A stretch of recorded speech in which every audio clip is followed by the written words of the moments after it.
कभी को लकार किल्लजू हजिल लकार पड़ी पेरी बिल लकार कसे रागे दरीना तेज को कुमार कभी को बिस्मा वीर लखन कुमार झुकी जारी की रवान पानी पानी पानी 4 वोट का पानी, ये कोई गाने हैं? हनी जी ने तो हद ही कर दिए, पानी पानी वोट का पानी। उससे पहले माँ बहन की गालियां दे रहा था। क्या हमको नहीं आता ये? वो बीट पकड़ के चलना, इस बीट तू मुझे देख लेना, मैं तुझे देख लूंगा। मोदी जी का सबसे कहना भ्रष्टाचार से दूर ही रहना। 90 के दशक की कई सुपरहिट फिल्मों में संगीत देने वाली संगीतकार जोड़ी दिलीप सेन समीर सेन के दिलीप सेन ने NMF न्यूज से खास बातचीत की, जिसमें दिलीप सेन ने अपने करियर की शुरुआत से लेकर आज के संगीत पर बात की। कई सुपरहिट गानों को संगीत से सजाने वाले दिलीप सेन ने बातचीत की शुरुआत में बताया कि वो और उनके जोड़ीदार आजकल क्या कर रहे हैं। कि अभी संगीत में हमारी चौथी पीढ़ी ऑलरेडी आ चुकी है। जैसे हम अक्सर पहले बोला करते थे न्यूज अपने हर इंटरव्यू में कि हमारी चौथी पीढ़ी तैयार हो रही है, तो अभी मेरा पोता यानी समीर जी का बड़ा लड़का जो है सोहेल सेन जी, वो अभी इंडस्ट्री में फुल फॉर्म में आए हुए हैं। और उनकी व्हाट्स योर राशि, खेलेंगे जी जान से, मेरे ब्रदर की दुल्हन, एक था टाइगर और गुंडे जिसका काफी गाना हिट हुआ था, तूने मारी एंट्री यार दिल में बजी घंटी। तो जाहिर सी बात है कि अभी समीर जी जो हैं मेरे पार्टनर यानी मेरे भतीजे, वो अमूमन ज़्यादा सोहेल जी के साथ रहते हैं। और रही बात हमारी जोड़ी की, तो नाम तो हम दोनों का साथ में ही है आज भी, दिलीप सेन समीर सेन। रिश्ते में जैसे मैं उसका चाचा होता हूँ, वो मेरा भतीजा है। और वो भी अपना करते हैं, मैं भी अपना कर रहा हूँ। और जब कोई फिल्म आती है तो नाम भी साथ में रहता है, और जब कुछ काम ऐसे भी होते हैं जो दोनों को साथ में भी करने पड़ते हैं, जैसे कई फंक्शनों में हम जाते हैं तो दोनों को साथ में ही जाना पड़ता है। संगीतकार बनने की अपनी जर्नी बताते हुए दिलीप सेन ने शेयर किया कि उनके पिता भी संगीतज्ञ थे और वंदे मातरम गाने वाले पहले गायक थे। कि मेरे पिताजी सबसे पहले कलकत्ता रेडियो पे एज ए सिंगर और म्यूजिशियन थे। वहाँ से वो टैगोरदा के साथ में रविंद्रनाथ टैगोर जी के यहाँ भी काम किया कुछ साल। वंदे मातरम सबसे पहले उन्होंने ही गाया था रेडियो पे कलकत्ता में। और उसके बाद में फिर वंदे मातरम गाने के बाद में उनके पीछे अंग्रेज लोग लग गए तो उनको भागना पड़ा। वहाँ से वो लाहौर चले गए। लाहौर में उनका परिचय, उनकी मुलाकात हुई गुलाम हैदर साहब से। तो उनके साथ उन्होंने एज ए म्यूजिशियन अपना कैरियर शुरू किया हुआ था। तो ढोलक, डफ, मटका और जलता रंग ये मेरे पिताजी ने फिल्म में के गानों में इंट्रोड्यूस किया था। बनाया नहीं था हम लोगों ने, इंट्रोड्यूस मेरे पिताजी ने की थी। तो 1935 में मेरे पिताजी जमाल सेन जी मुंबई आए और गुलाम हैदर साहब के साथ कई साल काम किया और उनको पहला ब्रेक दिया केदार शर्मा जी ने फिल्म शोखिया में। ये तो थी दिलीप सेन जी के पिता की बात, लेकिन वो कैसे म्यूजिक डायरेक्टर बने ये भी उन्होंने शेयर किया। 80-90 के दशक में हम चाचा भतीजे दिलीप सेन समीर सेन, हम दोनों ने चाचा भतीजे की जोड़ी बनाई थर्ड जनरेशन में। और हमारी पहली फिल्म थी सुरमा भोपाली।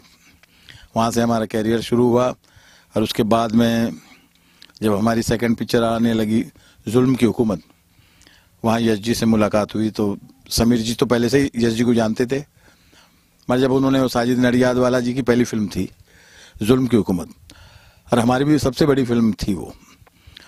तो मैं ये बता दूं, वहाँ से हमारा सिलसिला शुरू हुआ। फिर यश जी ने हमें आईना फिल्म के लिए बुलाया। यश जी के साथ हमने 2 फिल्में की, आईना और ये दिल लगी, जिसके दोनों फिल्मों का म्यूजिक भी चला और फिल्म भी चली। तो वहाँ से हमारा टेक ऑफ हुआ। और उसके बाद में तो फिर चाचा भतीजे ने मतलब लाइन ही लगा दी, अफलातून सलाख है जिद्दी। 150 से ऊपर हम लोगों ने फिल्म की है। संगीतकार जोड़ी को किस गाने ने पहचान दिलाई है, वो है फिल्म ए दिल लगी का ओले ओले।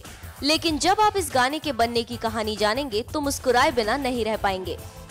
ये दरअसल यूँ हुआ कि हम जब यश जी का एक तरीका है कि वो फिल्म के जब किसी भी संगीतकार के साथ काम किया उन्होंने, अमूमन हमने जिस हिसाब से देखा उनको, कि वो जब म्यूजिक डायरेक्टर के साथ सारे गाने बनवा लेते थे। सारे गानों का राइटिंग वर्क हो जाता था, म्यूजिक तक वो अपने घर पे ही बनाते थे। और सुनने के बाद में फिर वो बोलते थे भाई अब आप जाके सारे गाने रिकॉर्ड करो।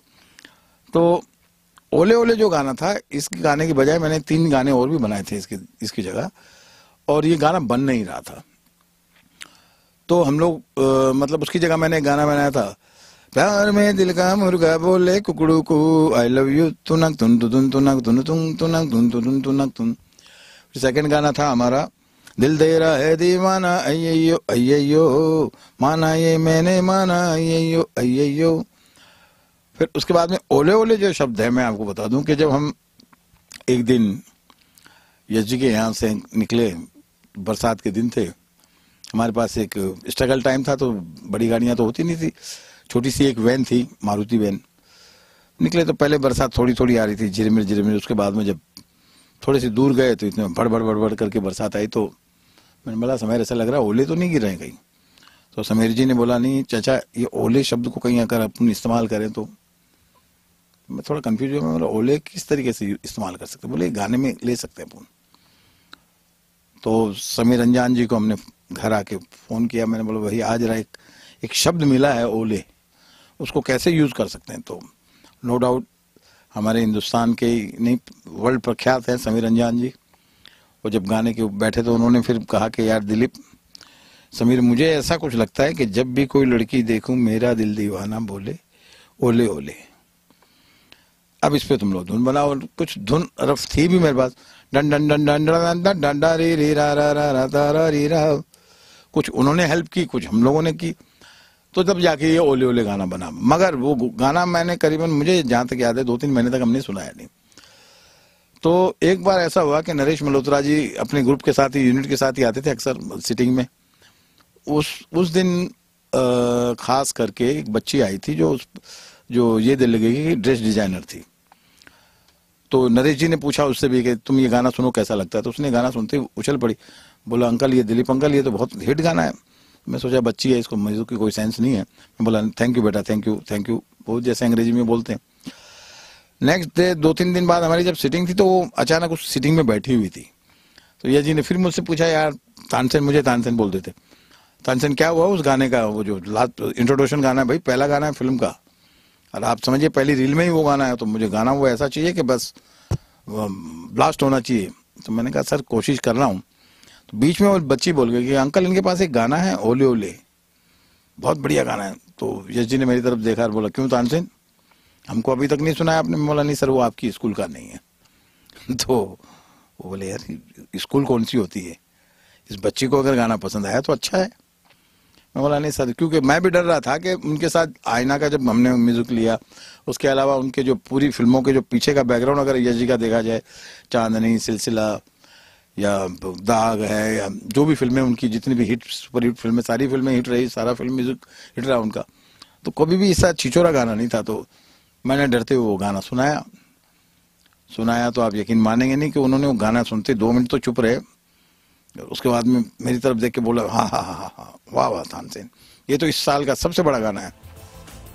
Melodious music director Dilip Sen आज के म्यूजिक के बारे में क्या सोचते हैं ये भी जान लेते हैं। नहीं, फालतू है, जिसमें तमीज नहीं है, जो गाना आप अपने बच्चों के साथ बैठ के नहीं सुन सकते हो। पानी पानी पानी 4 वोट का पानी, ये कोई गाने हैं? यही नहीं, दिलीप सेन रैप म्यूजिक पर भी खूब बरसे और बताया कि भारत संगीत की जननी है, लेकिन संगीत में रैप जैसी कोई विधा है ही नहीं।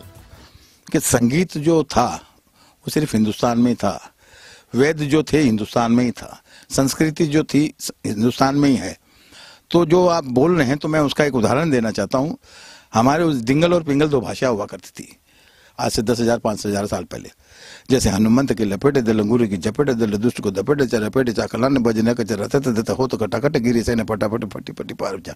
कभी को हकल लकार की लजू हजिल लकार पड़ी पेरी बिल लकार कैसे नागे दरीना तह तेज को कुमार, कभी को बिस्मा वीर लखन कुमार झुकी जा रही की रवान। इसको बोलते हैं हनुमान तांडव। अब आ जाइए आप शिव तांडव में, तो जटा कटा है संभ्रम ब्रह्मण्य लिम्प निर्जरी विलोल विच्चवल्लरी विराजमान मूर्धनी। अब अवध में आ जाइए, गेंद के संग कूद के बालक जमुना जल बैठे धाय के नाग नागनी हृदय की हरि उतरे जहाँ जाए के। तो ये जो चीजें हैं छंद, इसको हम छंद बोलते हैं। I am the basically dance master. तो ये डांस और बोल के टुकड़े थे। अब इसको क्या है कि अगर आप सही समझें तो, अगर आपको याद हो तो हमारे यहाँ एक आया था पटेल रैप करके एक लड़का, अगर आपको पता हो, उसका नाम मैं भूल रहा हूँ। वो पटेल रैप करके गाते थे। वो बच्चा जब शुरू में आया तो आप यकीन मानिएगा इतने सारे सिंगरों में वो अपनी एक अलग पहचान बनाई। तो हिंदुस्तान में मेरे ख्याल से अगर रैप कोई लेके आया है, पटेल रैप वो लेके आया। और उसके बाद में बाबा साइकिल भी आए थे, और एक अपना ये आए थे, अपना क्या नाम, अम्मा दे तेरा मुंडा बिगड़ा जाए। ये पूछे जाने पर कि कौन सा रैपर दिलीप सेन का फेवरेट है, उनका जवाब ये था। एक लड़का अच्छा है जो अच्छा गा रहा है, जिसका नाम है बादशाह करके है। उसने 2-3 चीजें अच्छी गाई।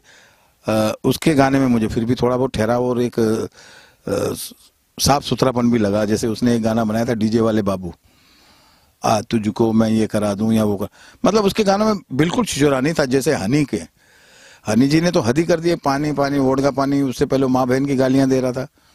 दिलीप सेन ने बताया कि उनके लिए आज के गाने बनाना बहुत ही आसान है, क्योंकि आज के गाने होते ही नहीं हैं।